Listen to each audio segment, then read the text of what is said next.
Hello and welcome to another episode of Unsourced. My name is Elvis, and as always, I am your host. Let's get right into it. There's gonna be some news items, obviously, but I think first we should really try and get down that, Stan Lee has passed away. That is honestly something that a lot of people were shaken by. Not that it was something that no one would expect, but more that just the visceral emotion of it finally happening and you just having to come to terms and cope with that. And I understand that, for a lot of people, and especially me just recently just realizing just the impact he had, not only of course on the industry and on how Big Two and superhero comics developed and were formed into what they are today, and how he constructed his stories with the various artists that were partnered with him, but also just people's careers and basically how they saw and went through life, because fiction is a very powerful thing at times. Really being able to be touched by something that you relate to or that you think speaks to you, when it's really coming from the heart and it really links up to you. And like I mentioned a while back, I think in an early episode, that original Hulk run, it was probably one of the first things I read, if not the first comic I read at all. Just going back, digging out my old Essential Hulk paperback omnibuses and just pouring through them. Once again, I haven't done that in years. Just reading these passages with Banner and just the Hulk's personality and just the colorful villains. It just brings me back to that time and place where I was reading these and I was really relating to the Hulk's struggle with his attitude and with his temperament and that personality schism within them. And I realized that that touched me a lot, and just the vibrancy of not only the art but also Stan's script, which I know that I can and others do downplay from here to there, but something like the Hulk, his script, just the perfect bluntness of some of these dialogues and these interactions, they work perfectly. And it's something that I feel is still part of my taste today in terms of what I want to see or what I really enjoy seeing. I am just so grateful to have had that book in my life, and all the people who worked in that book: Jack Kirby, Steve Ditko, Maurice Severin, Stan Lee, Harlan Ellison. Just those initial 3 omnibuses, they contain so many amazing creators, and they all deserve to be remembered for just how much they put into these products that really did have so much influence. And Stan Lee, a lot of people have been going around extolling his values and his virtues and just where he popped up and what message that sent to them. And it's really lovely, and I hope he's resting in peace. He lived such an extraordinary life when you get down to it, especially for a comic creator. It's probably one of the largest bars that someone can achieve at that point. I don't know if we're going to see someone like that again, honestly. For the time and the place, what he did and what the people who were around him and his teams did was incredibly unique and just extremely special. I'm sorry to see he's gone, but I guess it's true. His legacy will live on, and I'm so glad that we all got to share within it. Rest in peace, Stan. Thank you.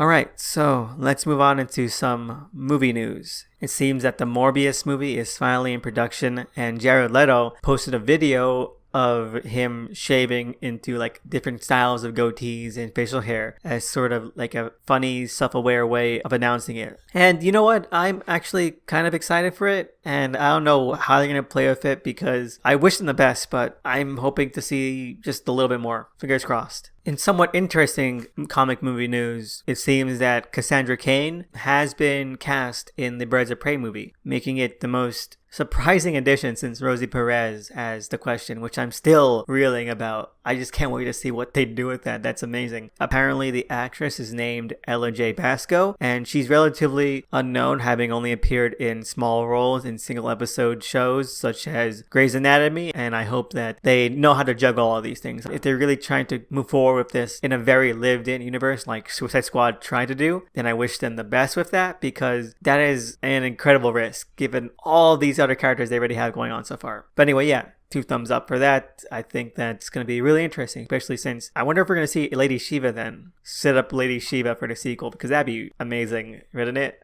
I want to see that. I am just really happy with all the casting, all the news, and just the tone and the shape that this movie is taking right now. It all sounds really, really optimistic and positive. So yeah, 2 thumbs up. All right. So in our last bit of movie news, it seems that Jeff Lemire's Black Hammer universe of series and miniseries has been optioned by Legendary for both a television series and movie series. So that's really, really fun. I know a lot of people who really enjoy Black Hammer. I haven't picked it up. I'm be honest with you right now. I have not checked out Black Hammer because I don't trust Jeff Lemire. He's bored me way too much with some of his teen books. But I'm going to check out Black Hammer right now because I think that there's been such an outpour of love for this series. I've seen it on so many different levels with so many different people that I know who have radically different tastes. So it must be striking a chord, and I really hope it turns out to be good. But so far, yeah, this is good news. Congrats to Jeff Lemire and apparently co-creator Dean Ormston. Cheers. Moving on to TV news, it seems that there is still some more twists and turns with the chilling adventures of Sabrina. First and foremost, the Church of Satan has wanted to issue out a statement stating that their involvement with the lawsuit is nothing. It's not actually them.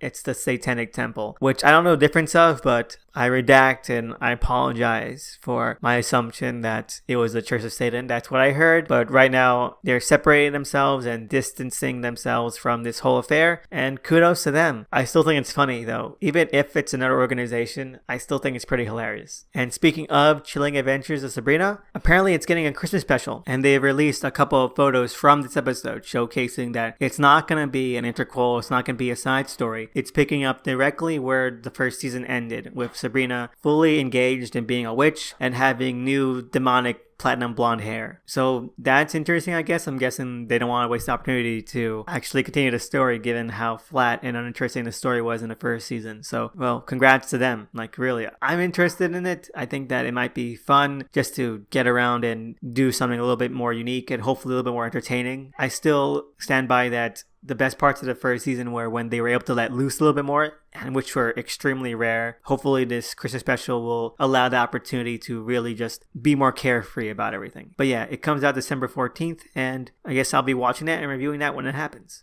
Our last bits of TV news come from DC with the Swamp Thing TV show officially kicking off production, and well, I can't wait to see that, and I hope it's a smooth production and that we don't get any kind of horror stories about how terrifying and really, really untoward everything's turning out to be. Fingers crossed. And our second and last bit of TV news is that they have officially started filming the Gotham series finale with a photo of an aged up but still mustache lacking Gordon wearing an EMT uniform, which is a surprise given that that was his role when he was demoted for a small arc in the third season, I think. So yeah, I can't believe it's finally coming to an end. I'm interested. I can't wait to see where this season is going to end up and how this series is going to wrap up. It's been such a delight, and it's a shame to see it go, but I know it's going to knock our socks off because that's what this series has been doing since it found its bearings. Alright, so let's move on to comic news. Next up is that Dark Horse has announced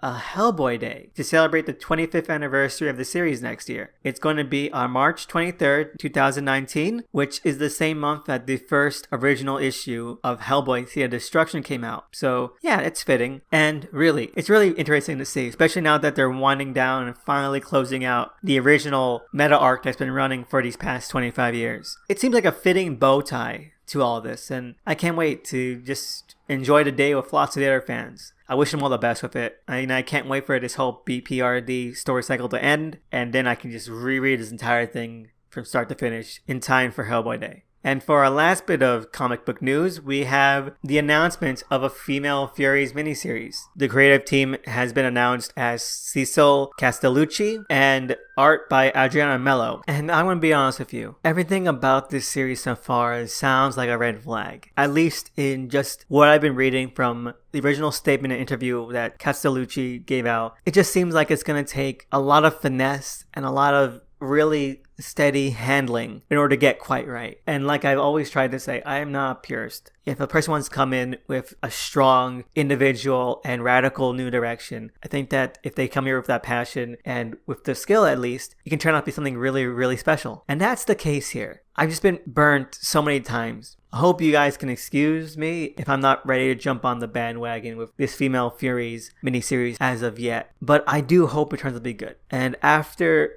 the entire shit show that was Tom King's Mr. Miracle, then I definitely want to believe that something good is on the horizon. I don't know if they're going to be able to pull it off, but I definitely am wishing that they are. And the fact that Mitch Gerads is doing the covers for this series isn't helping, at least by association. But there are some preview pages that they posted up, and those look pretty fantastic. Anyway, that's it for news, and we can head into what I read this week. Let's start off with something fun, original, and just fresh and new, which is what I was hoping I would be able to say about this upcoming one. Not that I disliked it, but it's definitely not, no matter how much it desperately tries to do it. And that is Electric Warriors #1 by Steve Orlando. This is going to be really hard to put into words, but my first impression after reading this was that it is probably the most YA DC cosmic book I have ever read. It is a young adult novel put to comic page using comic characters, and it could stand alongside just premise, characterization, cliche-wise, among any of these other ones. It has all the little fixings and attributes of a YA novel. And that's not bad. It really isn't.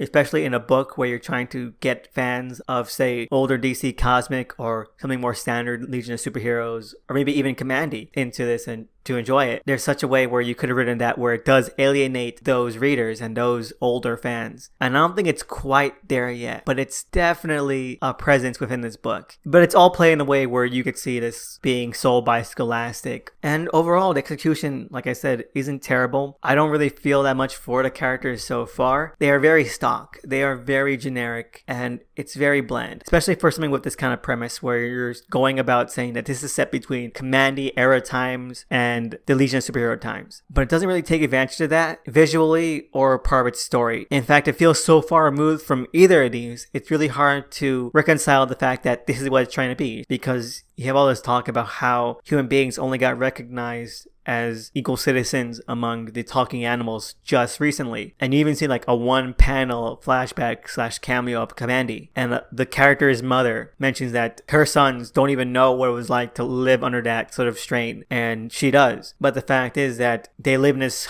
hugely futuristic city that doesn't seem like it had undergone any sort of great disaster, and it feels like weird. It feels really weird. Like, how long has it been since Commandy times? Has it been like hundreds of years? Because that's what it looks like. That's how it feels like. No one really feels like they're living in this universe or in this world that went through such a traumatic event. Even if it was at least 100 years, the way this environment and way this setting looks and comes off feels completely separate from where it's mentioning it has roots from. So there's a really big disconnect there. And I don't think that the book really tries to bridge that gap. And we do get some odds and ends here, like the fact that we still have the tattered Superman cape, or that apparently the only kind of fish people can eat now and that are readily available are the Joker's laughing fish, which is a funny little nod, but it doesn't really add anything, and it just feels like it's something that was meant to be its own thing. This would be readable even if you had never read or ever had any kind of knowledge about DC comic in your life. Which again isn't a bad thing. It's very standalone feeling. So it's not overall bad. It just doesn't feel like it's taking advantage or any kind of use of its premise or the various things that it could have made use of to create something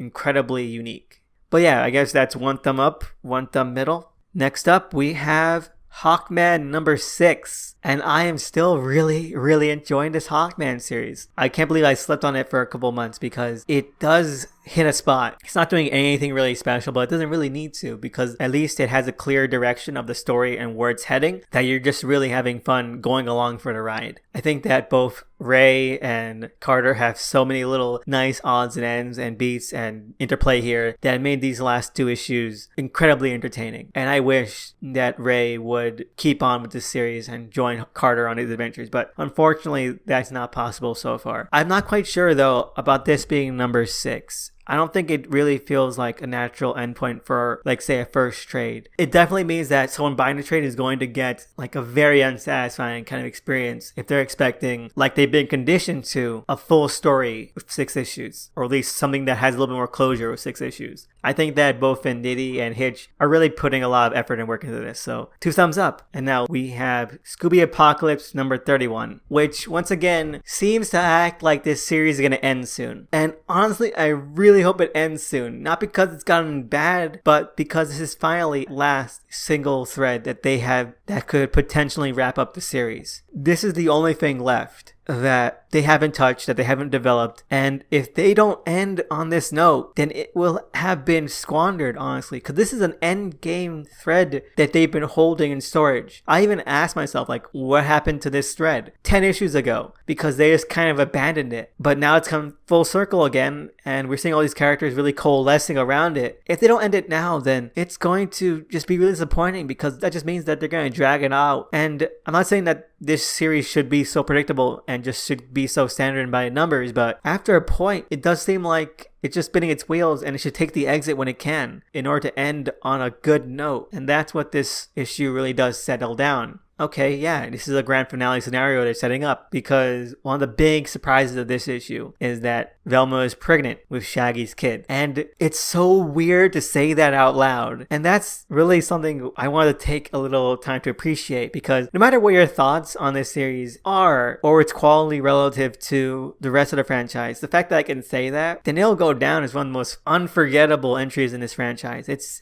insane. And so, yeah, that's also why I hope that this takes the exit. Any kind of solid ending is better than keeping on progressing to nowhere. But yeah, it's still a fun issue. And like I said, I really like where it's heading, but only on the caveat that it's heading somewhere finite. The backup is still about Adamant trying to get his way into Justice League, and it's still hilarious. And we're getting Nort in the next backup, so I can't wait for that. That's going to be great. One thumb up, one thumb down. Alright, so next up is Captain Ginger #2 from Ahoy Comics. Captain Ginger remains to be a really entertaining comic. I think that this issue is a lot better in terms of balancing out the more mature aspects that it's obviously trying to really develop and play with an even hand. And the fact that it also wants to have a lot of fun and humor about these talking anthropomorphic cats having to deal in this very, very dire apocalyptic situation. So yeah, there was no pages or panels or scenes that felt very jarringly ordered and put together like the last issue, which I did enjoy. I think that Captain Ginger's character really does deepen, and a lot of the situation is really more explored, and you get a lot more tragic elements here, because while the cats can fly a spaceship and they do have some rudimentary knowledge, it's really disheartening that they don't really know how to do much else. And there's all these different little scenarios where things can go insanely wrong. And I think the tension is there. The tension is definitely there. So I am really excited and almost honestly fully invested in seeing where this ends up. I might have to say this is my favorite series of the year. So yeah, can't wait for December to see where it goes, because I am incredibly enjoying it so far. 2 thumbs up. Alright, so Mage, the Hero Denied #13, which is the second to last issue, and it knows it. And finally, like I mentioned a while back, finally rolling straight toward the end, no stops, and I am loving it. I really am. I think that finally we have Murph back, we have the plot rolling, we have all the stakes defined, and actual sort of tension and escalating danger and threats. It is really hitting that groove, and with only 2 issues left, I have no doubt that these are going to be like action-packed or at least thematically packed ones, and I can't wait for them. For what it's worth, I think that Wagner is totally at home bringing in Murph after such a long departure. I think that Murph and Kevin, they have such a great tete-a-tete, and I really do enjoy their interplay. I think that he does show a lot of that same kind of wisecracking sageness, but also a lot more vulnerability. I really do think that he is showing a lot more of a cautious and wounded side. There are some reservations, and I have a personal theory that this isn't actually Mirth, and that it might be just the evil villain in disguise. Because there's a panel where he looks a bit off. I'm not quite sure to blame that on the art style, or if it's a little subtle clue that Murph is not all that he seems to be. But other than that, I think it's really, really entertaining, and we finally get a good look at the Fisher King. And I do not know enough to know who he's meant to represent, because everybody always represents something, and who that guy is, I don't know. Hopefully someone will be able to point it out. So I do think that that has a lot of potential to be something also special. I don't know how much development they're going to be able to give, or at least a lot more weight to the Fisher King, because he's only been more of a concept than something that we've been able to really invest in as a part of the plot as a whole. But hopefully they're able to balance that out. Again, I'm really enjoying the series. I can't believe it's almost over, but I have full faith that it's going to stick the landing. 2 thumbs up. Moving on into Fantastic Four #3. I'm still enjoying this comic, but it is a very basic sort of enjoyment. Even more shallow and basic than I've ever enjoyed anything recently. It doesn't really do anything special. In fact, it's doing a lot of things in a way where it's wasting the potential of anything that it's trying to play around with. But I'm having a good time with a lot of the beats and little character moments But it's hard to say that it's something that is going to really be a landmark sort of series so far. I don't think it's really reaching that level. I don't know if it's trying to be that level, but as soft entertainment, it's okay. 2 middle thumbs.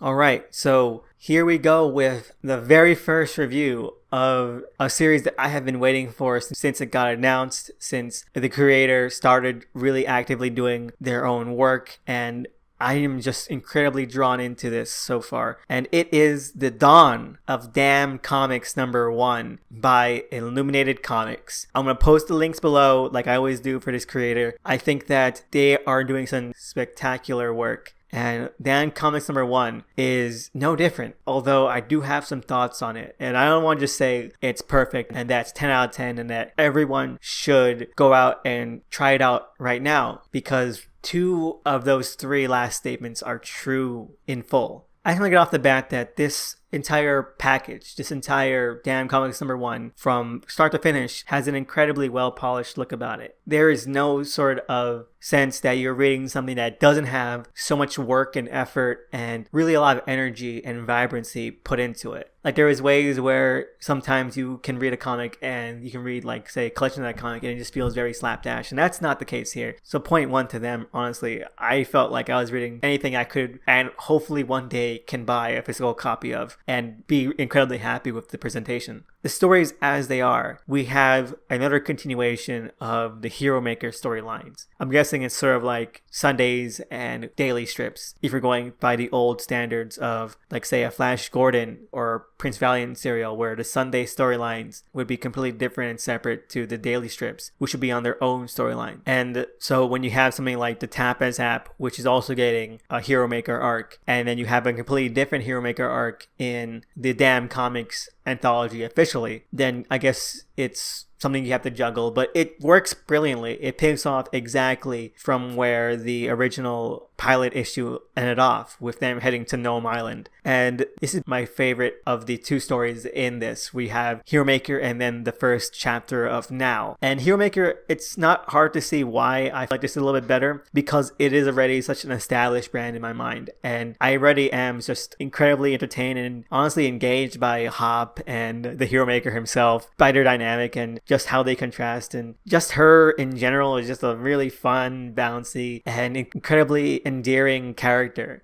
That the Hero Maker playing the straight man is, well, it's classic stuff, and it's played extremely well to the point where, like, you have to give it up that, yes, of course, this works. It's simple and it's presented in such a very excitable way, from like the paneling to just the colors. And one of my favorite things about Illuminated's work is just the expression and just like the fact that you can feel it almost bounce off the page just by how incredibly rapid it looks, but not in the bad way. In fact, like, it's making itself as we're watching it, just like the balloons and the sound effects and a lot of the dialogue, like the lettering, is just so over the top and incredibly colorful that I'm just really just sucked into it. It's such a fun read, and I know just saying fun is such a facile compliment at times, but that's what this is. It's incredibly fun and cute and really hilarious. So I love it. I really do love it. And this new arc, The Terror of Gnome Island, definitely feels like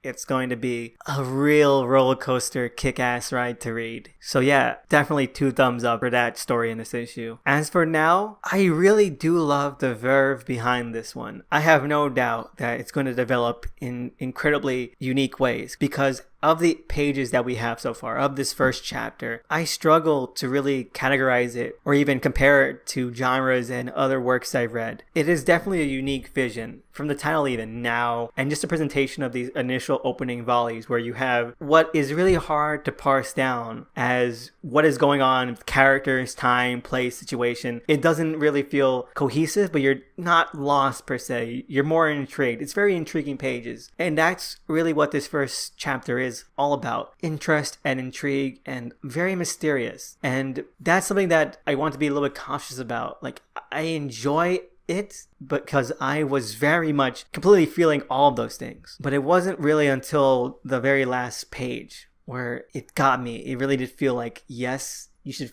fucking read this for however long this strip runs, because these last lines are fucking fantastic, where you have the final panels with just the close-up of the lead character's Kubrick looking smile just stretched very kind of sterilely across her face as she promises just to murder people, and it's very cold, it's very dark, and I love it. I think it tense and powerful note to end on. It's not so far like something that I am going to say outright that I am extremely enjoying and that I am completely in love with. But I understand that it's going to take its time, and I have full trust that it's going to develop into something where it's going to really stand the test of time too. But the craft here, especially just the technique and the style of it, is something that I haven't seen from Illuminated. And that's honestly incredibly exciting. That's exciting because this creator, Illuminated, is just blowing my mind here because they really are just showcasing their range. And if this anthology is doing anything, it's really spotlighting their talent. That's why I'm going to say, go out and read this. Try it out. Do it right now, because you're going to be bombarded with like the most disjointed pairing ever. But you're going to see that this is a person, this is a creator, this is an artist, this is a writer who is giving it their all. And their all is pretty damn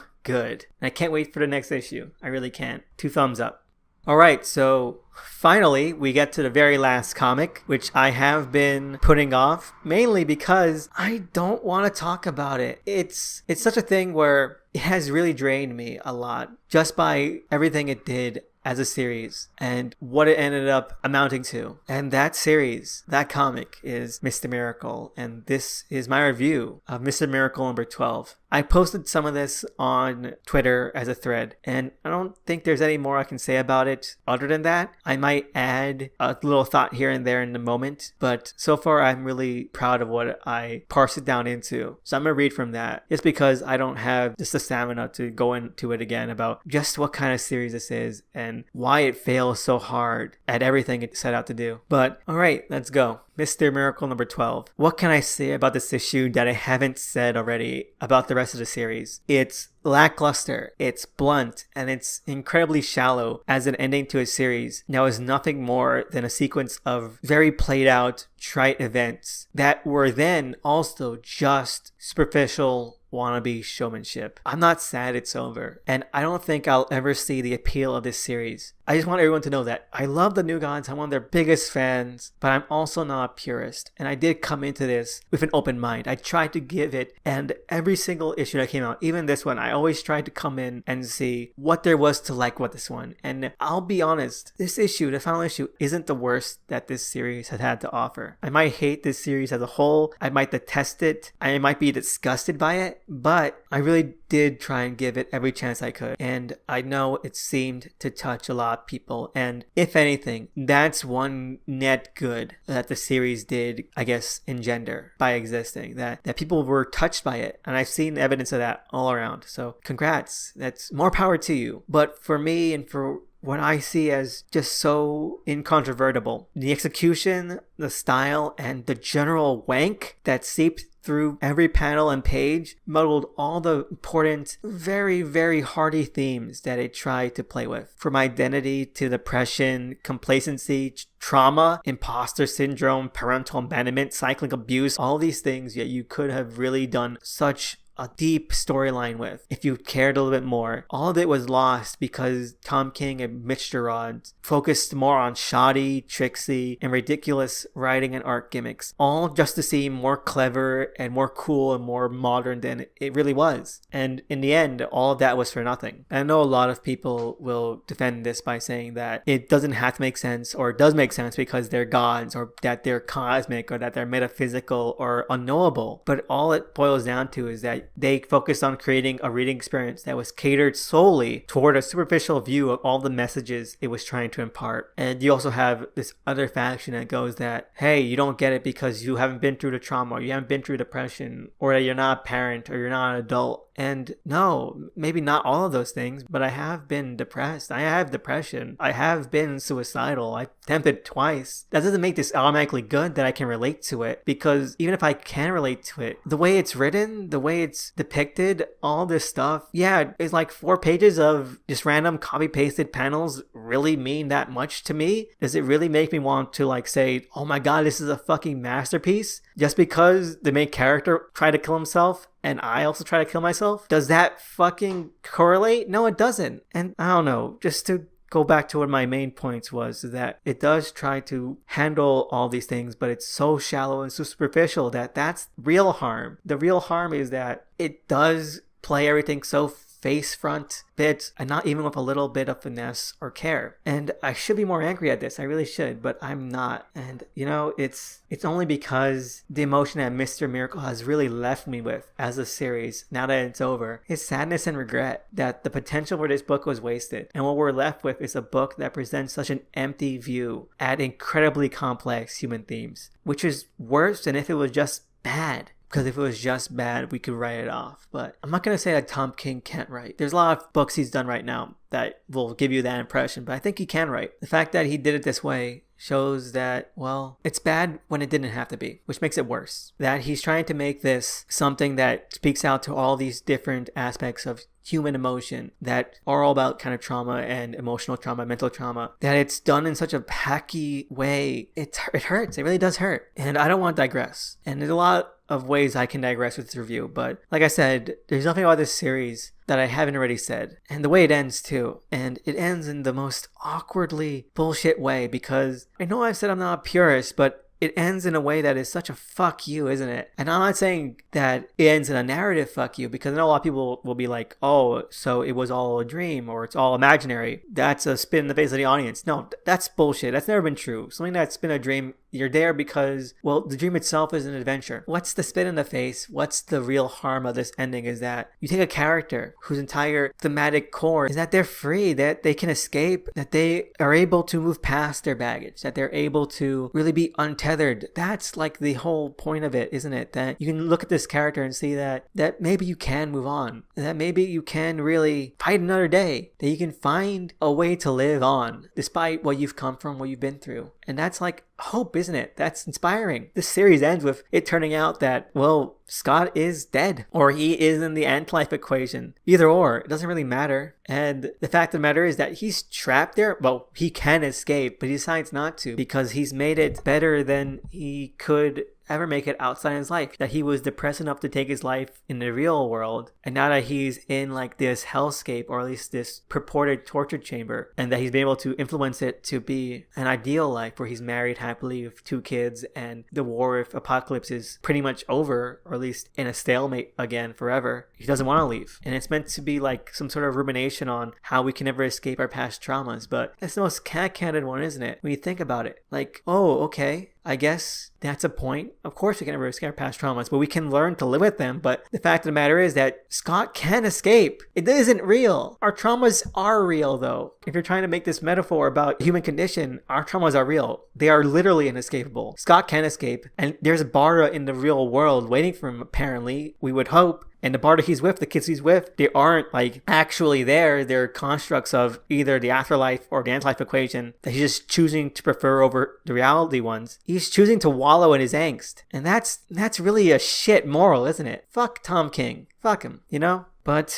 yeah, that's not a way you use a metaphor. If you're going to use a metaphor or thematic background, everything should relate to it. And that's not something that really correlates, is it? But yeah, I'm going to just wrap this up. I'm going to end this review with a thought on another Mr. Miracle series I disliked, which was Grant Morrison's. I didn't like it. I don't like Grant Morrison's work on the New Gods at all either, but at least he was consistent with his messaging, which was very hearty, and it actually felt heartfelt and not just self-imposed, self-indulgent wank. And at least with that, the message was clear cut, which was that evil will never win out the day, and that darkness can be overcome, and that death doesn't have to be the end. Thankfully, Mr. Miracle, the Tom King version, is over. So peace out, Tom King. And hopefully this will not become a masterpiece seen throughout the years, because I could not bear it. And so that's it for what I read this week. Anyway, let's move on to what I watched this week. And as always, it is Titans. This is the 6th episode, titled Jason Todd and it introduces the same character into the Titans show, and it is really entertaining. Now, this is finally an episode where I don't think that there's much fat or much oddity about it, except for one real big nagging thing, which I don't think they could have ever written around because of how the show has been handling that one theme so far up to this point. But as a self-contained episode, it doesn't have the lulls that a lot of these episodes have, where you get like either a plot or a thread which just feels completely out of place or maybe a little bit out of tune to the rest of it. This focuses directly on both Dick's insecurities regarding his relationship and fosterhood and surrogate son status with Batman, but also just a lot of that coming to the surface because now he's been sort of traded in and traded up with Jason, and both feeling resentment, jealousy, but also protectiveness about this kid's well-being. So it does take the time to really dig into these with an even hand to make sure they're all given time and space to really breathe. And I think that was a great choice because Dick and Jason, their dynamic and a lot of their interplay and dialogue and just their body chemistry too really shines. I think that the show could have just been about them and I would have watched it because they are a delight together. And while Jason does leave at the end of the episode, he's been confirmed to also be showing up in the finale. And I can't wait for the episode now because I think that he did a great job as Jason, but also as a foil to Dick. One of my favorite bits about this episode is that they really do play with the metaphor that everyone always uses for Batman and Robin, which is that like they're in a relationship. And so the first couple of dialogues that Jason and Dick have run with that. They just take that small notion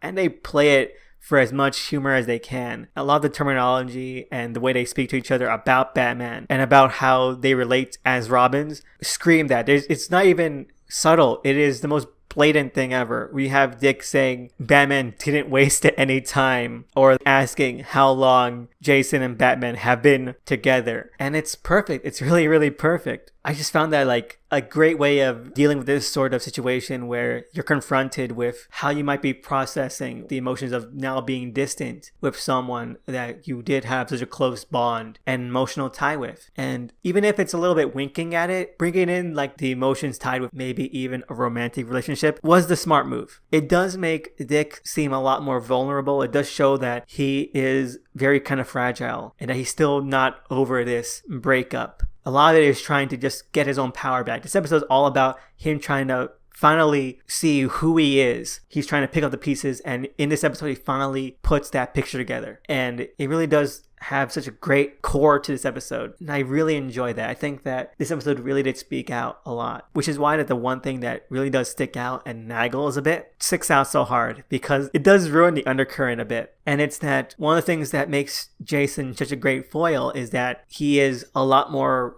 barbaric and a lot more loosely violent with his actions as Robin. And there's of course that big moment where Jason shows a little bit more of his true colors to Dick, who he has been casually lying to about a lot of things. And he starts saying that what Batman doesn't know won't hurt him, or Batman isn't here, I can do it, I kick ass, and all that kind of stuff. And he's just kind of letting free and showing that like he's a lot more, I guess, a little bit more aggravated and a lot more aggressive and rage-filled, which would work better if the big moment that Jason gets where he just kind of lets loose and does a lot of heinous stuff isn't the exact kind of stuff we've been seeing Dick do. It does ruin like the contrasting point you're trying to make, because it doesn't seem to stand out any worse than what Dick has been doing. It's hard to really get that soul to the audience, and it's really hard for the audience to swallow that. While Jason does go to the point of breaking someone's back, that's like the only bare thing he's done that's worse. So yeah, that does stick out a little bit, but the rest of it is really, really well done. And one of my favorite things is that Jason, I like this actor a lot. I think that he worked with both the playfulness of Jason and more of that early kind of wide-eyed slight innocence, but also just his harsher edges. So yeah, I really enjoyed just the entire meat of this episode. My favorite scene though is the very prologue, where you see that, I'm guessing what's the closest thing to Dick's godfather at the funeral for his parents, saying that it wouldn't be right for him to continue to raise Dick if Bruce Wayne wants to adopt him, because he made a promise to Dick's parents to do what was best for him, and being raised by a billionaire is something that he can't compete with. And that just seems like such a great scene to have. It's like that one scene that you see in like Batman Earth 1 where you have Alfred not being initially willing to raise Bruce Wayne as a surrogate kind of parent figure. Like those little really sort of deafy moments that you don't really think about, but then when you play with it, when you include it, it does showcase it in a more complex light very easily. It was such an engaging watch, and I can't wait for the next episode because we're finally getting to the meat of the whole Trigon Rosemary's Baby thing, and I can't wait to see how they handle that. It might be bad, but so far the entire series has been a really pleasant surprise. So yeah, 2 thumbs up, and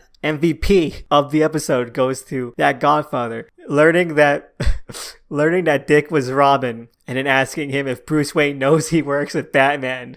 I lost it. This show is amazing. It's the best successor to Gotham and Smallville. I love it. All right, so let's move on into listener questions. We have one this week from the Great Illuminated, and their question is, what is my favorite Hellboy moment or story? Which is pretty great because, like I said, we have Hellboy Day announced, and this is a perfect time to talk about that. My favorite Hellboy moment is when he remembers in the bar talking to his adoptive father about how he doesn't want to be seen as a monster, and his adoptive father reassuring him that he isn't one. And, you know, he's just a little boy there, and he just kind of takes it at heart. And then you just smash cut back to the bar, and Hellboy just looks distraught. He looks just tired, and he looks like just shattered, and he's had his hand on his head. And it's a perfectly beautifully tragic moment, isn't it? Because Hellboy has lived for decades. Hellboy is like 70, 60 years old at this point. He looks great for his age, but he has lived a long life at this point. He has lived to have so many regrets. And just that little moment, it's just something that really speaks out to me because there are so many moments. It can be little moments where you just remember a time and place where you said something or something was said to you and it hit you and you just kind of get slapped in the face of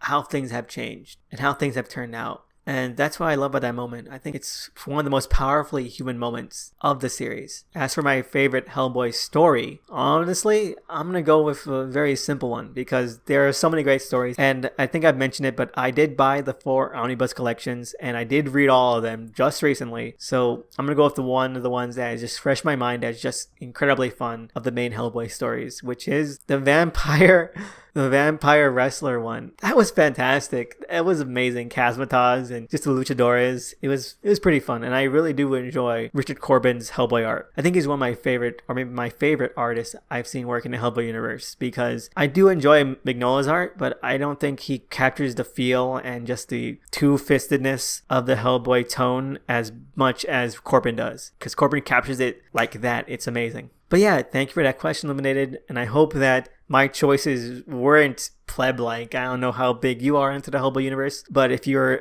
extraordinary fan like some people I know, then hopefully they weren't too bad. Anyway, thank you to everybody for sending in questions, for giving comments, for giving feedback. It is just so appreciated, and I am so grateful and humbled every week. It's amazing, and it really does mean a lot. So thank you so much. And if you want to send in your own comments or questions or topics, you can contact me on Twitter at THE_SNICKMAN. And I just want to give a shout out to the cover artists for this series at DOTEMCEE.